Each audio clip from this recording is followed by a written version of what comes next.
Bom dia, irmãos. Bem com vocês? Muito bem. Irmãos, nós estamos estudando a segunda carta aí de Coríntios e hoje nós iniciaremos o capítulo 3. E já passamos, o primeiro e o segundo capítulo, basicamente todo o segundo capítulo. E nós tratamos um pouco aí sobre o perfil do apóstolo Paulo, os argumentos que ele iniciou essa carta, para com os coríntios, ele explicando os motivos lá, lembra que pelo qual ele não passou na igreja, ele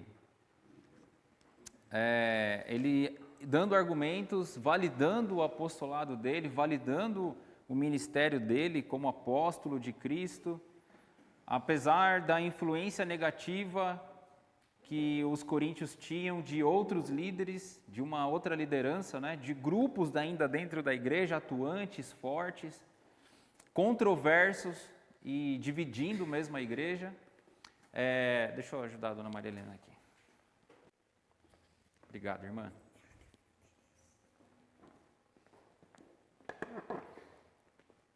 Muito obrigado, irmã. Vou tomar um golinho já.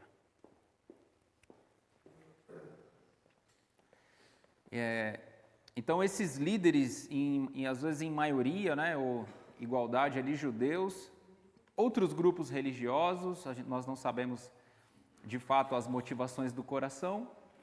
O fato é que a atitude deles, a ação deles, a fala deles, era para desqualificar o apóstolo Paulo como apóstolo do Senhor, desacreditando a fala dele, tentando fazer com que a igreja desacreditasse no apostolado que ele recebeu de Cristo.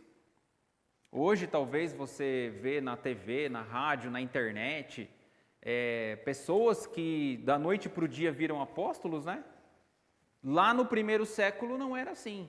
O que determinava o apostolado de alguém era esse ministro de Deus, ele ter visto Cristo ressurreto. E nós cremos nesse fato, nós cremos nessa atuação do apostolado pelo fato do convívio com o Senhor Jesus Cristo, de homens responsáveis por estabelecer os fundamentos da igreja. A igreja que hoje nós estamos inseridos, nós não estamos numa nova igreja. Apesar de existir uma igreja batista, é uma denominação, é um nome formal, mas nós temos a mesma origem dos discípulos, dos crentes, dos apóstolos do primeiro século. Com o advento da igreja lá, em Atos, a salvação pela graça, enfim, nossa origem é essa daí. E nós ainda validamos o apostolado e o ministério do apóstolo Paulo. Nós cremos no apostolado dele, no ministério dele, como dos outros apóstolos também. Mas a igreja de Coríntios, muitos ali, tentando desacreditar o ministério dele. Nós temos que ter esse entendimento para a gente poder ter os nossos pontos de partida e entender o porquê os argumentos do apóstolo Paulo para com essa igreja sobre essas questões. O apóstolo Paulo ele tem que ficar respondendo questões, então nós temos que sempre pensar na pergunta certa, por que ele falou essas coisas? Então, se nós temos a pergunta correta, a gente consegue entender a resposta do apóstolo Paulo. Por que ele está falando nesse tom, nesse sentido, colocando esse contexto? Porque as pessoas desacreditavam o ministério dele. Mas eu não acredito no que existe hoje, nesse modelo. Tudo bem, nós realmente não acreditamos nesse formato aí que hoje tentam implantar. Diversas igrejas, diversos caminhos, muitas ações, muitas atividades que nós não conseguimos avaliar se realmente aquilo é de Deus ou não. Não estou dizendo que não é, mas a gente precisa pensar e verificar se realmente aquilo vem do Senhor. Qual que é o ponto de partida? Por que essas coisas acontecem? A gente precisa fazer a pergunta certa para poder entender também a nossa condição hoje de igreja, a nossa condição de crentes, Sem querer tirar o mérito de nenhuma outra igreja aqui, de nenhum outro contexto. É a gente fazer o comparativo lá com a Bíblia, ver se aquilo realmente tem respaldo bíblico. Tá certo? Muito bem, já tivemos 3 orações aí, não vou pedir mais nenhuma oração, acredito que já estamos abençoados aí nesse sentido da aula. Então vamos lá, para o capítulo 3, irmãos. Vamos fazer uma primeira leitura até o verso 6, tá bom? Fazer umas 2 divisões, 2 grandes divisões aqui, do 3 até o 6 e depois do 7 até o 18, tá bom? Vou tentar fazer isso ainda nessa aula hoje para a gente tentar entender um pouco o capítulo 3. Aí, se não der para terminar, próxima aula a gente conclui esse capítulo. Apóstolo Paulo ele começa assim, no verso 1, capítulo 3, 2 Coríntios. Começamos, porventura, outra vez a recomendar-nos a nós mesmos? Ou temos necessidade, como alguns, de cartas de recomendação para vós outros ou de vós? Vós sois a nossa carta escrita em nosso coração, conhecida e lida por todos os homens, estando já manifestos como a carta de Cristo, produzida pelo nosso ministério, escrita não com tinta, mas pelo Espírito do Deus vivente, não em tábuas de pedra, mas em tábuas de carne, isto é, nos corações. E por intermédio de Cristo, que temos tal confiança em Deus, não que por nós mesmos sejamos capazes de pensar alguma coisa, como se partisse de nós, pelo contrário, a nossa suficiência vem de Deus, o qual nos habilitou para sermos ministros de uma nova aliança, não da letra, mas do Espírito, porque a letra mata, mas o Espírito vivifica. Então, irmãos, nós vamos perceber aqui nesse trecho, pelo menos três motivos, né, ou 3 grandes referências aí do apóstolo Paulo em relação à palavra de Deus ser algo excelente. E a pergunta que nós temos feito aqui, desde o início do ano aí, o que a Igreja Batista de Vargem Grande Paulista pode aprender, desenvolver em relação ao ministério da palavra, em relação ao ministério da palavra do Senhor ser algo mais excelente do que a nossa própria atividade aqui, do que ser a nossa própria existência aqui, nosso convívio aqui. Vamos tentar então entender esses motivos aí. Primeiro, é que o trabalho ou a palavra do Senhor, ela é algo notável. Ela tem que ser algo distinto. Nós não estamos aqui como igreja executando um serviço normal, comum, de uma visão secular, de uma perspectiva secular. Nós não estamos aqui buscando méritos, nem destaques, para que nós possamos receber depois um prêmio secular, um reconhecimento secular, um reconhecimento do governo, um reconhecimento do empreendimento que é a igreja. Existe uma igreja que coordena, que controla todas as outras igrejas pequenas, e ela fica percebendo e verificando os crentes que se destacam mais, que se destacam melhor. Não, nós não estamos trabalhando, atuando para o Senhor, esperando algo nesse sentido.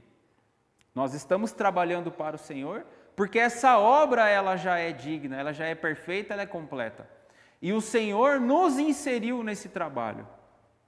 Ele nos inseriu nisso. Então esse trabalho de evangelização, esse trabalho de ensino das Escrituras, esse trabalho de evangelização para que a pessoa seja salva, ela em si é um trabalho notável porque ela pertence a Deus. Nós não melhoramos esse trabalho em nada. Nós não evoluímos esse trabalho no sentido dele se tornar melhor por causa da nossa ação, por causa da nossa atitude. Pelo contrário, essa missão, esse trabalho, essa palavra, ela é tão perfeita que ela nos qualifica, ela nos evolui, ela nos instrui, ela nos amadurece, ela nos aperfeiçoa. Esse trabalho sim faz isso conosco. Então eu não parto de uma ideia de que, puxa, isso está tão capenga, né? Está tão sem argumento esse evangelho, deixa eu meditar um pouco mais aqui e melhorar isso aqui. Não. Deus entregou pronto para nós e falou, olha, vocês serão desenvolvidos a partir disso. Vocês serão melhorados a partir desse trabalho. Então, o trabalho do apóstolo Paulo, ele já era algo perfeito por causa da perfeição com que foi entregue. E o apóstolo Paulo foi sendo instruído, ele mesmo também foi sendo melhorado naquelas coisas. Apesar de toda a base de ensino que ele teve no judaísmo, a conversão, a transformação que ele teve, foi por causa da própria presença de Deus, por causa da palavra do Senhor. Ele termina o capítulo 2 falando exatamente isso. Porque nós não, capítulo 2, verso 17, ele fala assim, porque nós não estamos como tantos outros, mercadejando a palavra de Deus. Antes, em Cristo é que falamos na presença de Deus, com sinceridade da parte do próprio Deus. Ou seja, quando a pessoa escuta o Evangelho, ela não vê apenas a sinceridade no crente, mas ela vê a mensagem do Cristo. Ela enxerga o Cristo, as palavras do próprio Cristo, a sinceridade do Cristo. Eu sou apenas o quê? Um meio, um instrumento. Né? Paulo fala no verso 3, né? Que a palavra de Deus ela não foi escrita com tinta, mas pelo Espírito. Pode-se dizer que nós somos a pena, né? Nós somos a caneta que o Senhor usou. Mas quem escreveu foi Ele. E a sinceridade pertence a Ele. Ele fala, olha, nós não estamos mercadejando. Essa palavra ela implica, assim, um pouco de comércio, né? De tentar apresentar isso para eu ter um benefício, mas ela também dá a ideia de algo que é diluído, de algo que é adulterado. Não estou adulterando essa palavra, eu não posso adulterar essa mensagem. Paulo não fez isso, ele não adulterou, igual o combustível, né? É adulterado, adiciona ali um pouco mais de um negócio ali para reduzir a gasolina, para o dono do posto ter um pouco mais de lucro. O leite, né? Você lê na caixinha do leite, tem 3% de leite. O que é o restante lá? Não sei, cara, mas fala que é tudo leite. Integral ainda, não é leite integral. Tem alguma coisa lá que eu não sei o que é. Enfim, 3% de leite tem. Ou 3% de gordura, né? Com a palavra de Deus não é assim, ela não é adulterada. Paulo não fez isso, ele apresentou a sinceridade de Cristo. E nesse trabalho notável, né, o que o apóstolo Paulo diz? Ele falou, olha, eu preciso me recomendar outra vez para vocês? Eu preciso ter cartas de apresentação para eu poder falar com vocês, coríntios?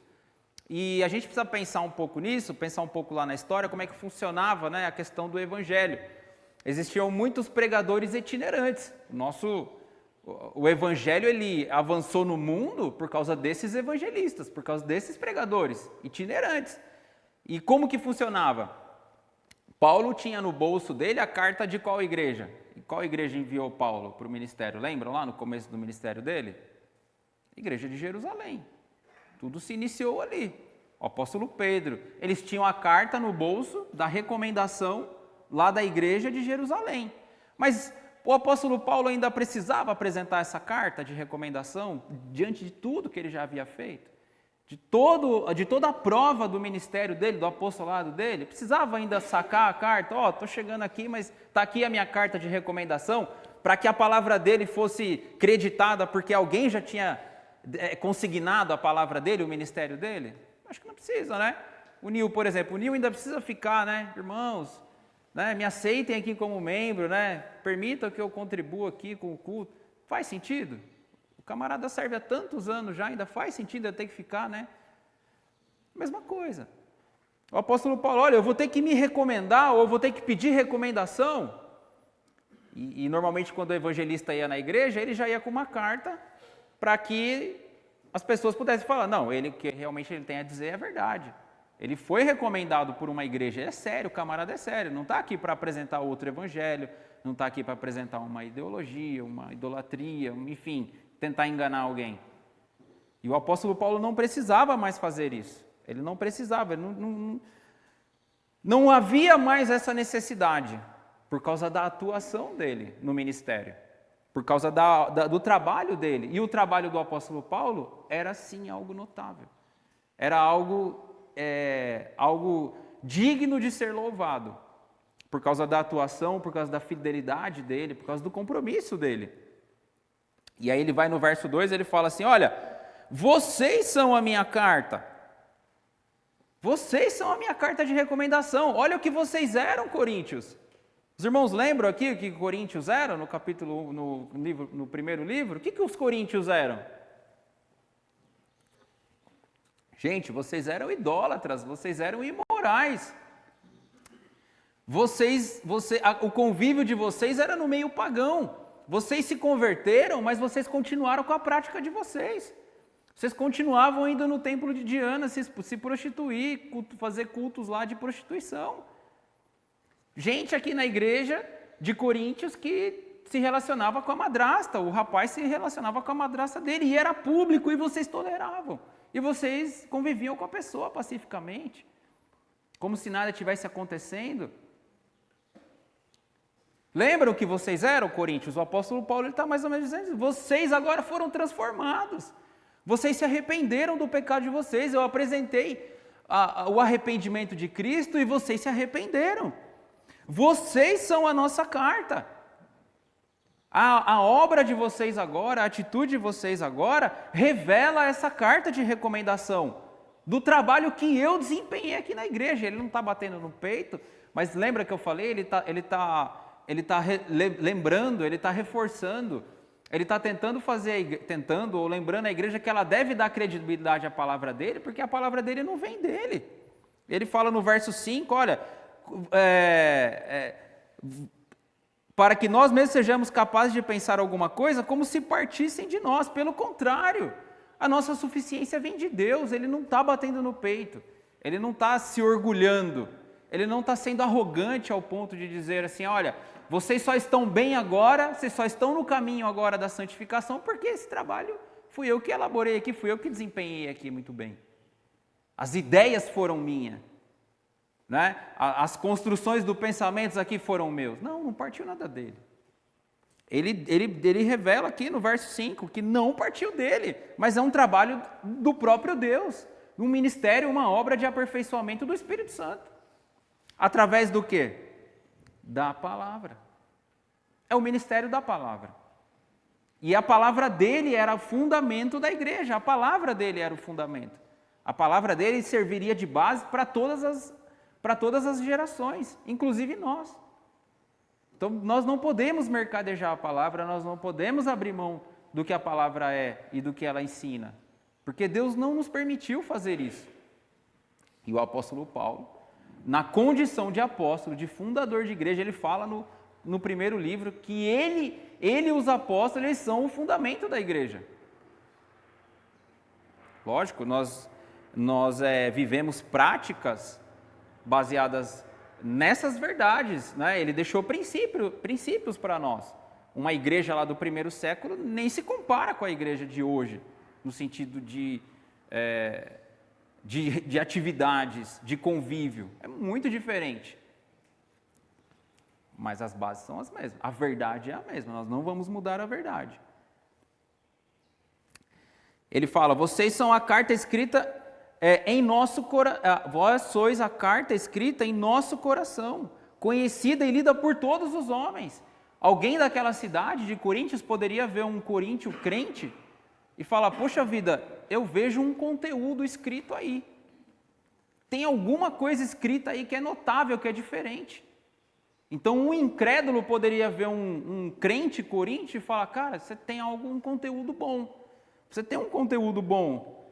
Quando lia a vida da pessoa, e nós somos cartas do Senhor, cartas da palavra de Deus. Quando você convive com crentes, normalmente, né, é algo natural, é algo normal, mas quando você convive no meio de incrédulos, dificilmente ele não vai perceber algo diferente em você.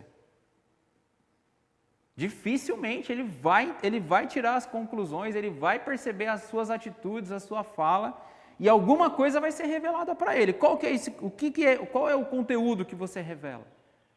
Qual é esse conteúdo? Porque Paulo fala que Coríntios é a carta escrita. São as pessoas têm um conteúdo escrito nelas. E você, e eu, e a nossa vida? Qual é o nosso conteúdo? O que a gente apresenta?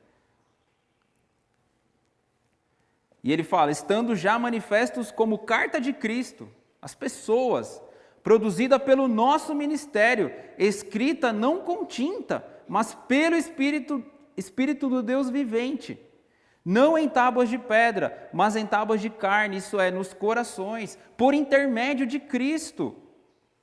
É por intermédio dele. Qual é o conteúdo que os coríntios agora tinham em seus corações, em suas vidas? Qual a vida que eles poderiam manifestar agora?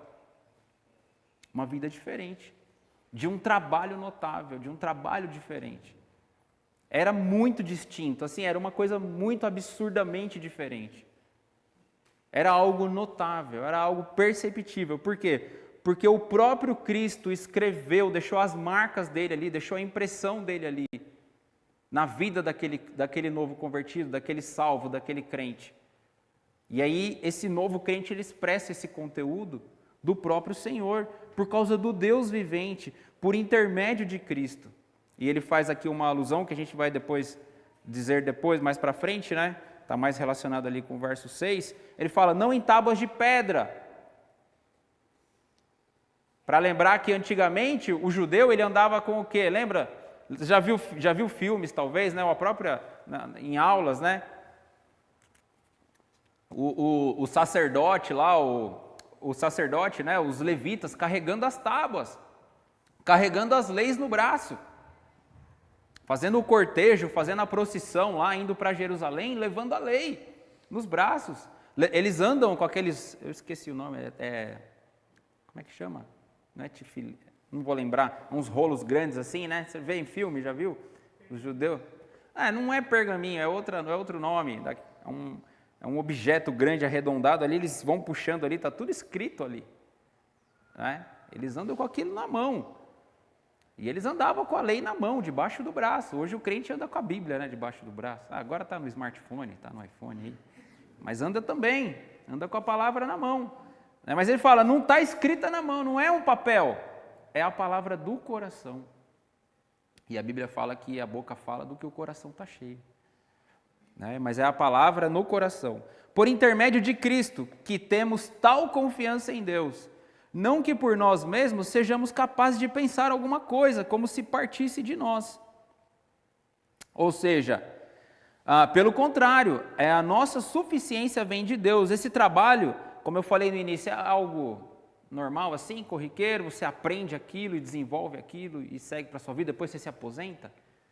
Não, é um trabalho sobrenatural, irmãos. Paulo fala que é um ministério sobrenatural, é algo que não vem do talento dele, mas vem do poder de alguém de transformar o coração do outro. Ou seja, é um ministério que provém do próprio Deus, por intermédio de Cristo, do Deus vivente. Não parte de nós ganhamos isso, nós recebemos isso. Então nós vamos trabalhar com isso, por quê? Porque nós ganhamos isso para fazer. E nós vamos fazer bem, vamos fazer da melhor maneira? Vamos, mas nós lembramos que nós somos capacitados para isso. Eu não melhoro esse trabalho. Esse trabalho foi dado para nós realizarmos, ele já veio perfeito, completo. Então ele é algo sobrenatural. E esse trabalho também, verso 6, ele é um trabalho vivificante, o qual nos habilitou para sermos ministros de uma nova aliança, não da letra, mas do Espírito, porque a letra mata, mas o Espírito vivifica. E esse verso aqui é um verso muito conhecido talvez pelos irmãos, já devem ter ouvido assim muitas interpretações sobre esse verso, né? E muitos pensam, e muitos falam que esse verso tem a ver com você fazer seminário ou não, tem a ver com você estudar a Bíblia ou não. Muitos pensam assim, muitos falam assim, olha, tá vendo, ó, não é bom estudar muito. Por quê? Porque a letra mata. E aí alguém fala assim, lembra quando o apóstolo Paulo estava diante lá, acho que é do Gaio ou do Félix, né? E aí o apóstolo Paulo estava dando seus argumentos, e aí o que o imperador lá falou? Você já está ficando perdido aí de tanto que você estuda, né, Paulo? As letras já estão deixando você delirando. O estudo da palavra está deixando você delirante já. Não tem nada a ver com isso aí. Não tem nada a ver. O que o apóstolo Paulo está dizendo aqui? Ele está fazendo ele está fazendo uma referência à letra como o Antigo Testamento. E aí os irmãos têm que lembrar da aula do Almir lá na semana passada, do contraste que ele faz da lei e do Espírito.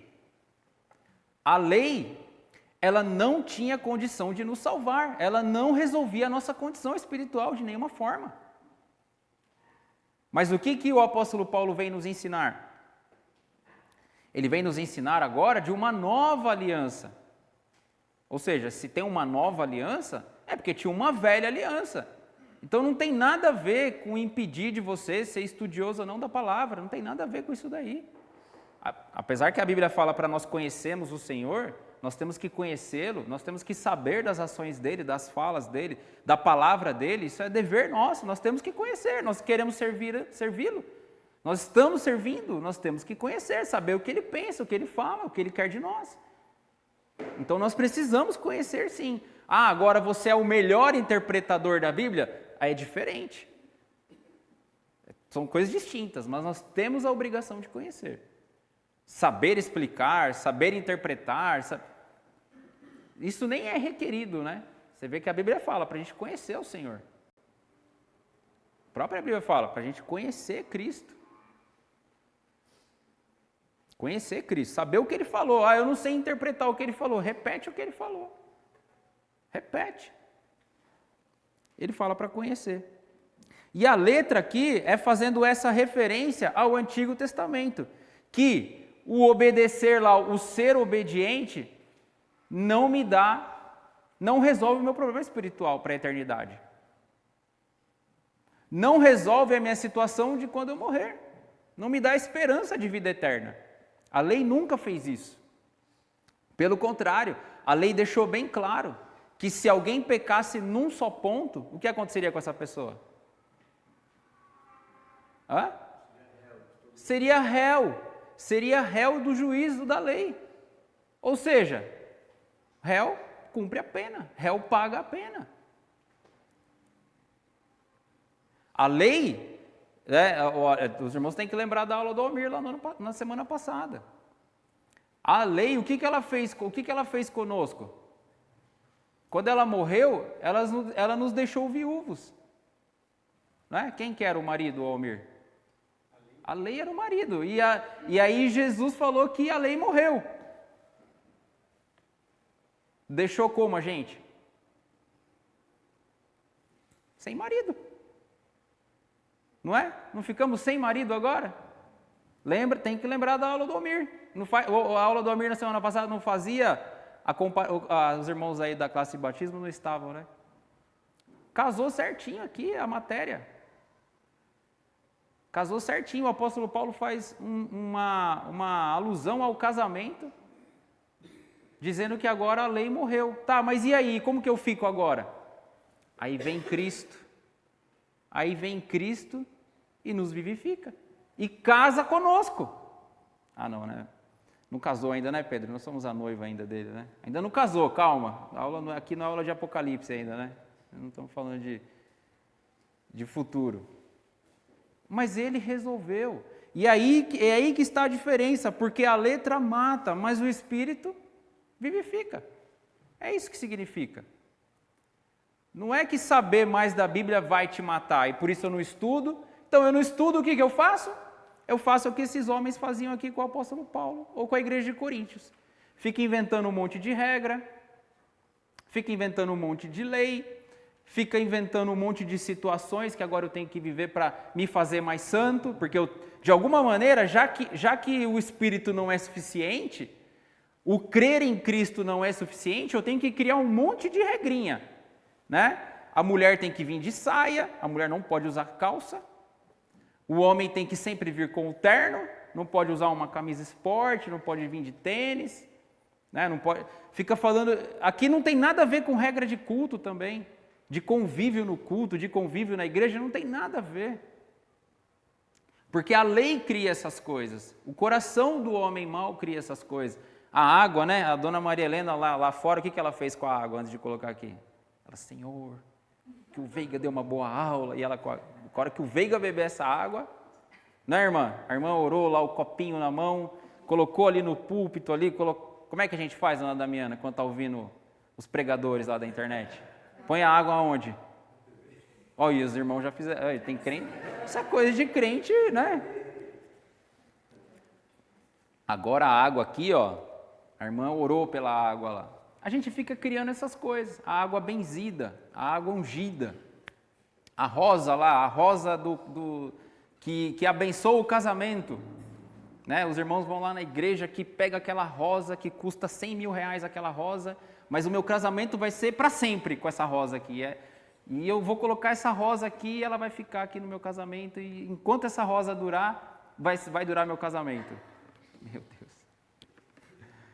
E a gente fica acreditando nessas coisas, por quê? Porque são obras, são palavras que não vivificam, que não dá esperança, que não dá santificação.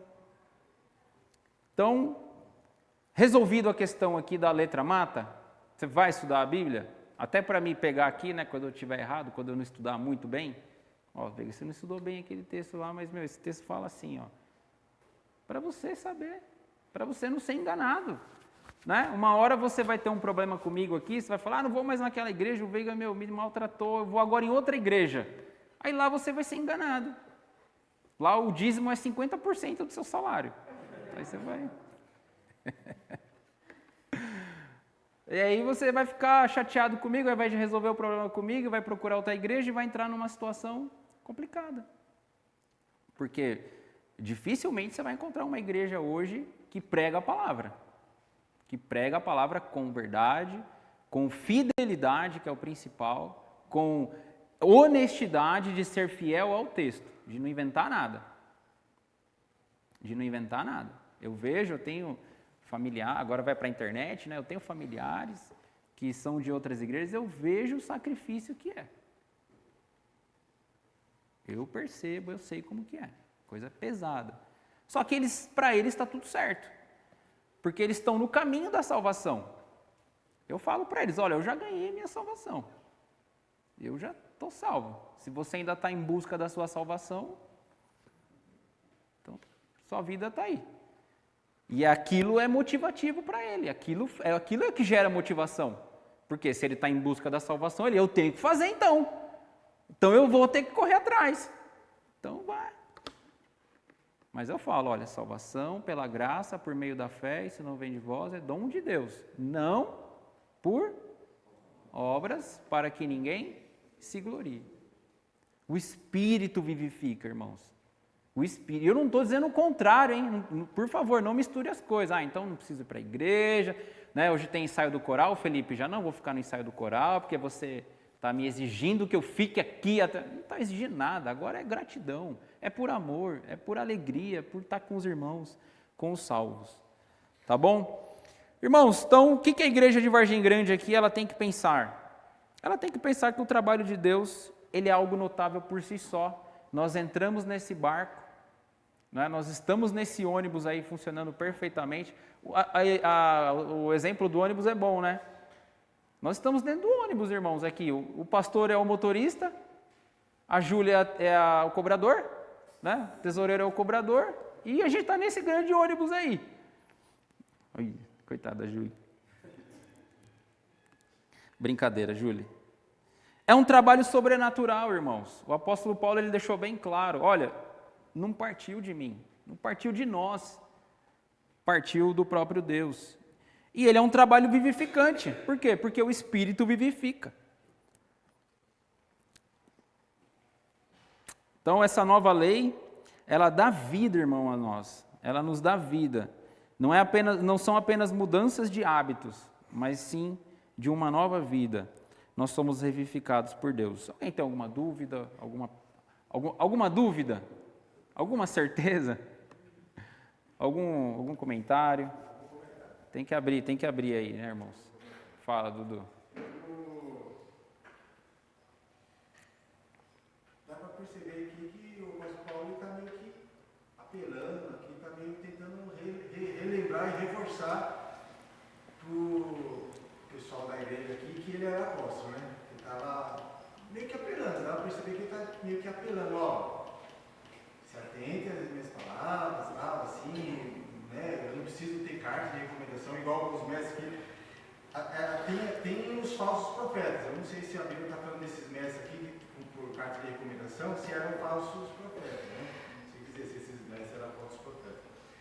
Mas, assim, então eu percebi que o apóstolo Paulo está meio que reforçando para o pessoal relembrar que ele era um apóstolo.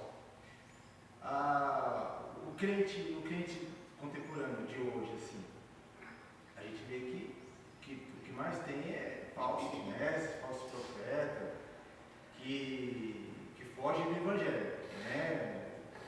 Pega uma outra coisa. É similar, mas foge do evangelho. E tem um crente no nosso eu, que vê, muitas vezes vê, e fica com receio de falar, fica com receio de combater, mas em contraste aqui o apóstolo Paulo, ele está meio reforçando, calma aí, vamos relembrar, eu tenho autoridade e tal. O crente, ele tem que fazer isso também. Ele vê os falsos mestres, ele vê os falsos cristãos pregando um outro evangelho. A gente tem que também, peraí, vocês estão errados, a palavra é essa daqui, ou tem que combater, ou tem que, você quer seguir esse caminho, vai na sorte. Tem que ficar essa coisa. Eu digo assim porque, assim, eu trabalho fora, né? Eu trabalho lá em Cotia. Então, todo dia eu estou de carro, eu vejo algumas coisas, né? E às vezes vejo algumas, eu não sou muito apegado de ver coisas na internet, mas eu vejo algumas coisas de olho. E esses dias eu estava passando no bairro do viaduto e eu vi um senhorzinho, né? Que é quando a gente vê, a gente pensa que é um doido, né? Não sei porquê, mas a gente pensa que é doido. É engraçado, né? Quando o crente vê um outro crente, uma outra pessoa falando de Cristo em voz alta, a gente acha que é doido. Não sei porquê, mas enfim. E ele estava falando assim, vem a hora da salvação, a salvação é hoje, vamos aceitar a Cristo. Se você for pensar, não está fazendo nada errado, mas ele estava gritando, né? Tipo, a gente tem que fazer isso também, não estou dizendo ficar debaixo do viaduto gritando que Cristo é salvação, que se arrepende e tal. Mas a gente tem que combater o que é errado dessa forma, ou tem que apenas olhar e eu estou fazendo o meu certo, você faz o seu errado. Olha, posso falar duas coisas que eu entendi? A primeira foi reivindicação e a segunda método. Pode partir daí, o que eu penso? O que eu penso, Dudu, De uma certa forma, a gente não é uma autoridade também, a gente não é um profeta também? Então assim, eu penso do apóstolo Paulo o seguinte, ele tinha por obrigação reivindicar esse apostolado dele. Ele não era algo que ele podia abrir mão. Então, é difícil você lidar com esse tipo de situação onde você não tem um reconhecimento público daquela atividade que você desenvolve que foi dada por Deus, e você tem que mostrar isso para essas pessoas que não têm essa capacidade de percepção, ou não tem essa afirmação ainda. Seria vamos colocar em comparativo aqui, o Nil é diácono, vou falar do Nil porque ele está aqui, e o Nil tem que ficar ainda com os irmãos, eu sou o diácono, eu tenho autoridade da igreja, dada pela própria igreja para exercer a minha função. Então, se eu ver uma coisa que está em desconformidade, eu tenho por obrigação me manifestar, porque eu fui escolhido para isso. Então, ele não podia se omitir. Só que ele também tem que tomar o cuidado para ele não ficar com aquela figura de alguém muito totalitário, alguém muito autoritário, alguém que não pode espirrar no tom diferente do lado dele que ele vai reclamar. Ele tem que tomar cuidado por isso, porque quando você dá muita liberdade para alguém, muito poder para alguém, a pessoa pode confundir ali as coisas. Ela pode trocar, ela pode parar de pensar o porquê que ela está ali. Ela acha que ela está ali por causa dos méritos dela, por causa das ações dela, que são... Ficou-se entendido que a atitude dele, o pensamento dele, a fala dele é a melhor, no sentido de cuidar dos outros. Você entende? Que por detrás de tudo isso que fez com que o pastor Antônio pensasse em colocar ele como diácono, ele considerou um monte de prerrogativas. E o apóstolo Paulo havia sido escolhido por quem? Pelo próprio Cristo. O apóstolo Paulo não podia ter uma atitude assim, já que a igreja de Coríntios lá, não está me reconhecendo como apóstolo, então eu vou embora. Ele não podia fazer isso, ele não tinha essa escolha. O apóstolo Paulo não tinha essa escolha. Só que ele tinha que falar de uma forma que mostrasse para os coríntios que ele era o apóstolo, o apóstolo Paulo fala que ele é o pai da fé dos coríntios, que foi ele quem apresentou Cristo para eles. Ele tinha por obrigação fazer o que com aqueles coríntios? Edificá-los. Mas ele tinha que, ao mesmo tempo, mostrar para eles, falar, olha, eu sou o apóstolo escrito por Cristo. E a igreja de Coríntios, o único apóstolo que eles mencionam da divisão lá da igreja é o Pedro. É o Pedro. Porque o Apolo não era apóstolo. Aí tinha o Cristo também, né? Que era 4. Aí tinha o Cristo. O Cristo não vale, porque o Cristo já deixou os apóstolos para edificar a igreja. Lógico que o trabalho é dele, mas ele usou os apóstolos para isso. Então, acerca da reivindicação de Paulo, eu penso isso. Que ele tinha que ter essa postura. Ele fala assim, olha, eu vou ter que me recomendar, porque vocês não estão percebendo tudo que eu já me dispus a fazer aqui, lembrando que o trabalho não é meu. Percebe o tanto de variáveis que ele tem que ficar considerando para que não parecesse que a obra também fosse dele? Porque se ele mostra que aquilo é dele, aquilo tem fim no futuro, né? Que começa por nós, partiu de nós, eu que criei tudo isso aqui, vai morrer comigo, vai ser enterrado comigo no caixão. Agora, quando ele fala que a obra pertence ao Cristo, o que vivificou, o Deus vivente, o Espírito, o que deu a capacidade, o que começou essa obra, que essa obra é espiritual, isso aqui vai ser eterno. E nós só estamos falando de Paulo hoje, Dudu, porque o próprio Cristo mostrou que Paulo era apóstolo. Para a igreja de Coríntios, eles não tinham essa Bíblia que nós temos hoje aqui. Né? Os irmãos não tinham esse entendimento, então eles estavam ali naquele processo de reivindicação, e o apóstolo Paulo fez isso várias vezes. Agora não é a primeira vez que ele está fazendo isso com Coríntios, ele já fez quando já estava clara a divisão lá no passado, na primeira carta. Então a questão da reivindicação de Paulo, eu penso isso. Nós como crentes, como que nós podemos reivindicar? A Bíblia fala que nós somos testemunhas de Cristo. Então, se nós somos testemunhas dele, nós temos que testificar dele. E aí cabe a nós lembrar das palavras dele quando a gente lidar com uma situação igual essa que você deu. Tanto de pessoas que estão vivendo em outros ambientes de igreja, que nós sabemos que nem são salvos, como alguém que você viu gritando lá. Cara, aí é método, aí eu penso, tá? Aí é abordagem. De repente você viu o tiozinho lá gritando lá debaixo do viaduto, vou esperar esse cara sair e vou ter um papo com ele. Tipo, ele está fazendo uma coisa boa, ele está fazendo uma coisa legal, mas na verdade ele só está espantando as pessoas. O jeito que ele está usando não está trazendo ninguém para perto dele. Se alguém for passar do lado, alguém precisar atravessar o viaduto, eu acho que vai mudar de calçada. Não vai passar do lado dele. Agora é diferente você pegar um colega de trabalho na hora do almoço, você ir conversar com a sua, no caso, o exemplo, sua mãe, né? Seu irmão que não é crente, enfim, é diferente você ir conversar direto com a pessoa e apresentar o Cristo lá para ela. E eu já tive experiências assim, de falar de Jesus para a pessoa, nossa, eu já vi pessoas falando na igreja, né? Eles gritam, e eles babam, e eles, sabe, uma coisa absurda. E aí você vai apresentar o Cristo e fala, nossa, mas esse Cristo da Bíblia não tem nada a ver com o que é da igreja. Porque a igreja está vivendo uma cultura diferente, um ritmo diferente, né? Um ambiente diferente. Eu pensei nessas coisas, Dudu. Você começou a sua fala dizendo que nós somos frutos lá da igreja primitiva, lá da consolidação da igreja, né? Nós somos frutos de lá.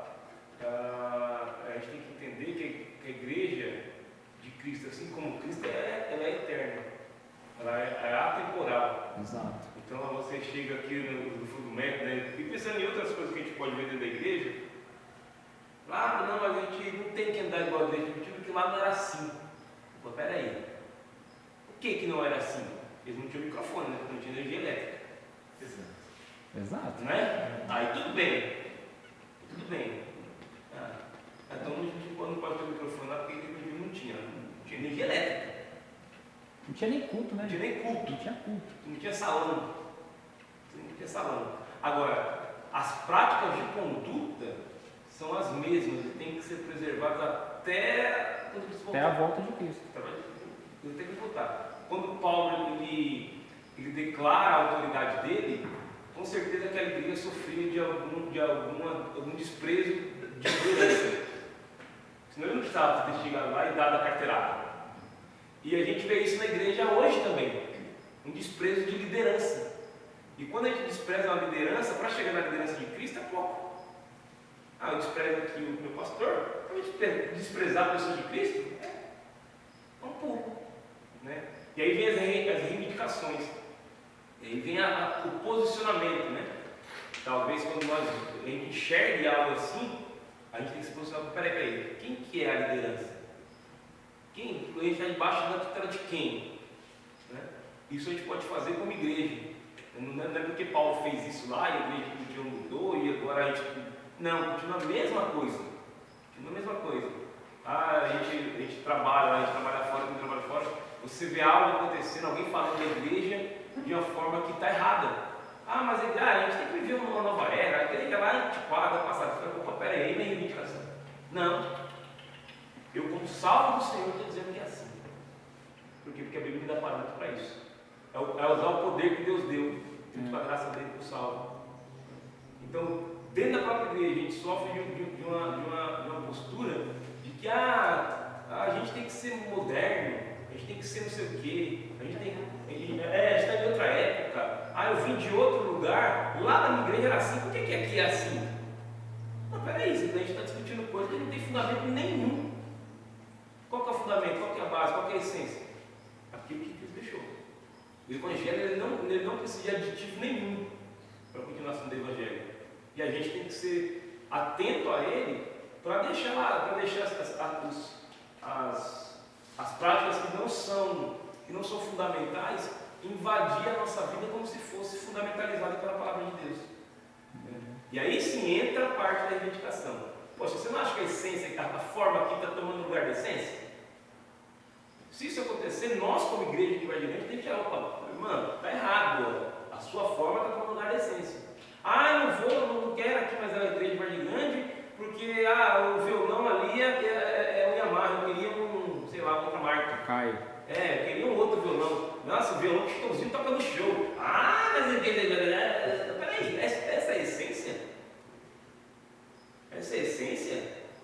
Aí a gente, como crente dessa igreja, tem que reivindicar. Tem que dar carteirada de pau. Eu lembrei. Era isso mesmo. Eu lembrei. Talvez eu não soube te eu lembrei de outro ponto, Mas na verdade, o que o Vitorino falou é exatamente o que eu estava querendo. Não, o que você. Era a respeito disso. Porque, como você falou, tem a igreja primitiva e foi passando os anos. E várias práticas vai entrando. Não tem jeito. A gente tem aqui um método, mas muitos anos atrás a gente não sabe exatamente como eram as práticas, exatamente como os crentes viviam na época. Porque vai entrando muita coisa. Eles deixaram escritos, né? Pra gente entender. Exatamente. Aí eu queria lembrar, o Dudu falou também de uma outra coisa, do falso profeta, né? Como que deve ser a nossa postura? Exato. A nossa postura não pode ser de omissão. Exato. Por quê? Quem que destituiu uma liderança da igreja? A própria igreja. Por quê? Porque dentro da igreja as pessoas elas conheciam a vida de Cristo, ou conheciam a palavra de tal forma que elas podiam impedir a ação de um falso profeta. A igreja de Efésios era assim. A igreja de Efésios foi assim. E a gente tem essa informação lá no Apocalipse. A gente tem essa informação lá da carta das 7 igrejas. Efésios, vocês são tão bons na palavra, mas vocês perderam o primeiro amor. Tá vendo? Tipo assim, a questão da autoridade é uma linha difícil da gente andar. Porque a gente tem que lembrar sempre do quê? Do que o apóstolo Paulo fala. Olha, esse trabalho não partiu de mim. Então, Dudu, se aqui na igreja de Vargem Grande tiver falso profeta, é sua responsabilidade atuar. É sua responsabilidade. Uma vez, não sei se é por conta, eu era um missionário que estava à frente, não sei se é por colocar a palavra em português, ou se realmente ele quis justificar pelo trabalho dele, porque ele falou aí na frente que o missionário não tinha obrigação de evangelizar ninguém. Na hora, se ele levantou a mão no meio da pregação, ele falou, pode parar. esse é o apóstolo Paulo. Pode parar, o que você está falando aí é contra a palavra de Deus. No meio da pregação. Eu lembro disso, de Natal, de Páscoa, não sei. Você levantou a mão, ficou de pé, falou, não, você está dizendo aí que está contra a palavra de Deus. Abriu aqui, mostrou para ele o verso, o próprio texto que ele está usando. Depois ele fala, amigo, com as palavras, mas está na nossa mão. Talvez não assim, né, quebrar o culto e fazer, mas não, você não acha que lá que o irmão pregou hoje está diferente aqui? Se a gente ficar omisso a essas coisas, o que vai acontecer? Daqui a pouco a gente vai estar indo em filosofias, e não estamos estudando a palavra de Deus para combater alguém que pode ter errado, pode ter sido um erro do irmão, ou então realmente alguém mal intencionado. E no caso daqui da igreja primitiva, Dudu, era um mau intencionamento mesmo. E era aquela tradição. Você imagina um judeu que se converte. Como é que o cara vai perder 3.000 anos de tradição da noite para o dia? É difícil, cara. É difícil. Você vê Paulo e Pedro, até Paulo teve que discutir com Pedro. Porque o Pedro estava sentado comendo com os gentios, de repente chegou um grupo de judeus, o que o Pedro fez? Levantou da mesa. Igrejas, aqui, não lembro agora uma específica, mas querendo que os crentes fizessem a cirurgia lá no prepúcio. Gálatas, né? Então, vai trazer isso daí por quê? Qual que é a motivação? Aí sim. Aí eu respondi sua pergunta. Como que eu fico, então, diante de um profeta falso? Você vai omitir? Paulo não fez isso. Só que Paulo tomou todo o cuidado de dizer assim, olha, isso aqui veio de Deus. É minha responsabilidade fazer esse trabalho, mas a obra ali é notável de alguém. É de Deus, veio dele, partiu dele, não de mim. Deixou isso muito claro. Deixa isso claro. Fala, olha, peça até, como é que é? Me desculpa aí, cara, mas eu não posso ficar quieto diante disso. Porque a palavra de Deus fala isso aqui, ó. A palavra de Deus fala isso. E a citação de Paulo serve para nós. Olha, eu estou falando isso, cara, tipo, eu não queria nem me dispor com você, eu sou um cara joia, eu gosto de amistosidade, né? Mas, contra isso aí não dá para ficar quieto. Fala em público, fala pessoalmente, aí o que você sentir mais à vontade e o que você estiver disposto a aguentar, porque, né, o seu Isaías, a gente conhece o seu Isaías, né? O seu Isaías, ele tem peito para levantar a mão no meio do púlpito e aguentar a bronca. Agora, tem gente que não aguenta, né? Então, né? Não estou dizendo que ele está errado, hein? Por favor, não me interprete errado. O seu Isaías vai ver um vídeo depois. Veiga, você me citou lá, falando em público de mim. O seu Isaías, ele tinha calibre, ele tem conhecimento para falar, irmão, você só está se enrolando, é melhor você ficar quieto. Talvez ele pudesse falar, irmão, não fala mais sobre isso, né? O Jeff. Veiga, só um ponto. O Dudu comentou aí do rapaz aí no viaduto. Do viaduto aí. Sim. Sei, no meu ponto de vista, eu não vejo como errado, desde que ele esteja falando a verdade. Né? Por mais que pareça algo louco, quem convence é o Espírito Santo. E às vezes ele falando, Jesus te ama, a salvação é por Cristo, às vezes alguém do outro lado da rua vê, passa, o Espírito Santo toca e a gente não sabe. Sim. Então eu não vejo como errado. Sim, não. sim. Às vezes é estranho, sim. Mas a obra é de Deus e é do Espírito Santo. Então desde que ele esteja falando a verdade, no meu ponto de vista, eu não vejo como errado, não. E realmente, essa obra do Espírito Santo Era jóia. Só que quando estava gritando, aí parecia doido. Eu fiquei pensando, caramba, por que todo mundo olha isso e parece doido? Mas eu acho que é doido. Eu acho que você falou, quantas pessoas às vezes passando começa a falar, nossa, é verdade o que ele está falando. A gente não sabe, então só essa observação. Exato. Não, eu não desacredito você não, Jefferson. O Espírito Santo, ele é poderoso, cara. A palavra de Deus é que tem poder. Se a gente entendesse melhor essa questão do poder da palavra de Deus, que é o dínamos, né? Que ela é o poder que transforma uma vida, cara, a gente falaria mais, a gente pregaria mais, a gente evangelizaria mais, com certeza. Porque essa palavra, ela sim é poderosa. E foi essa palavra que nos fez arrepender, que trouxe arrependimento em nossas vidas. Né? Foi essa palavra de Cristo, exatamente. Quando você falou, eu lembrei de um exemplo. O pastor Pacheco já contou umas 3, 4 vezes aqui na igreja, que eu me lembro foi dele, né? De um jovem que foi num velório, foi num culto fúnebre, e ele se converteu lá no culto. Um jovem brasileiro. E aí depois ele encontrou, foi um pastor que pregou lá, né, no culto fúnebre, e ele encontrou o pastor e falou, poxa pastor, eu me converti no dia que o senhor pregou naquele culto fúnebre. E aí o pastor falou, mas o irmão fala alemão? Não, é porque eu preguei em alemão, era um pastor que tinha pregado em alemão no culto, que tinha origem alemã e tal. Quem que fez isso?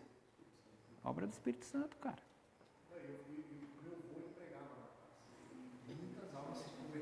Sim. Exato, cara. Como que você explica isso? O toque do Espírito Santo, né? É algo fantástico, cara. É algo irreversível. O missionário veio e falou que na igreja dele tinha uma senhorinha que começava a escola dominical, 10, 15 minutos antes ela subia para a esquina da igreja. E ele falou que ela ficava quase que arrastando as pessoas. Não, vamos lá, vai começar o culto, quase arrastando as pessoas. E também ela tirou como... Ele falou que essa senhora, tipo, arregimentou dezenas de pessoas para a igreja e puxando as pessoas 10 minutos antes da praça.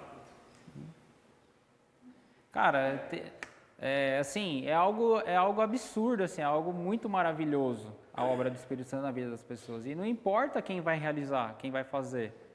A gente sabe de irmãzinhas simples que pregaram o evangelho para homens que são pastores hoje, que são missionários. E eles falam, eu lembro do exemplo do pastor Lúcio, né? Pastor Lúcio é evangelista aí, quantas igrejas ele trabalhou aí, abriu e começou o trabalho, quem pregou para ele foi a dona Dalva. E com todo respeito a dona Dalva, uma senhora simples também, né? Esposa do seu Ângelo. O evangelho transforma a vida da pessoa, não importa quem vai falar. O apóstolo Paulo era alguém especial por causa da história dele, né? Por causa do ensino que ele teve, né? A Bíblia nos conta que ele aprendeu aos pés do Gamaliel, que era o melhor rabino que podia existir lá na época. Né? Ele falava várias línguas, ele era cidadão romano. Então a gente tem o apóstolo Paulo com grandes qualidades, né? Porque é uma pessoa que foi preparada. Já é o segundo ou é o primeiro? É o primeiro, né? Tocou 2 vezes. Dona Maria Helena.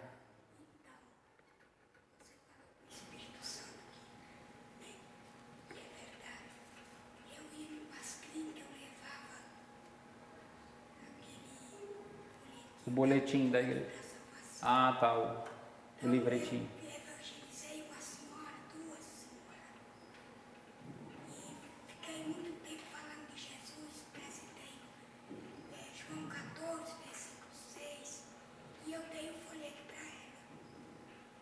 Aí fiquei muito tempo conversando sobre a salvação. Aí fomos embora. No mês seguinte eu retornei às clínicas. Encontrei com as 2. Aí ela veio me procurar. Aí conversamos nesse dia. Ela aceitou Jesus, as 2. Ela chama Débora e Marilsa e a Débora. Então elas aceitaram Jesus.